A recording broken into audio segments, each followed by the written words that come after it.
কাশী। সময় মধ্যযুগ।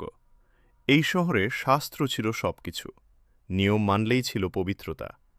এক তরুণ ব্রাহ্মণ প্রতিদিন কালী পূজা করত।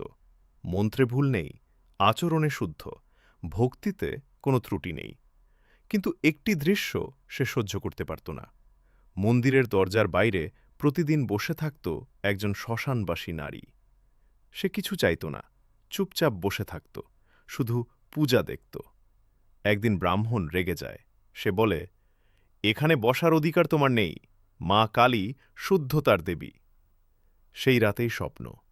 কালী দাঁড়িয়ে আছেন, কিন্তু মুকুট নেই, অস্ত্র নেই, শুধু চোখ। মা বলেন না, ভুল করেছিস। তিনি শুধু জিজ্ঞেস করেন, তুই আমাকে শাস্ত্রে পেয়েছিস, কিন্তু তুই কি আমাকে দেখেছিস? ভোরে ব্রাহ্মণ মন্দিরে এসে দেখে নারী নেই। তার জায়গায় কালীমূর্তির পায়ের নিচে জ্বলছে এক মুঠো ছাই। সেই দিন থেকে কাশীর কিছু কালী মন্দিরে জাতিভেদ ভেঙে সবার প্রবেশ শুরু হয়। কারণ শাস্ত্র বলেছিল এক কথা, আর কালী দেখিয়েছিলেন আরেকটা সত্য।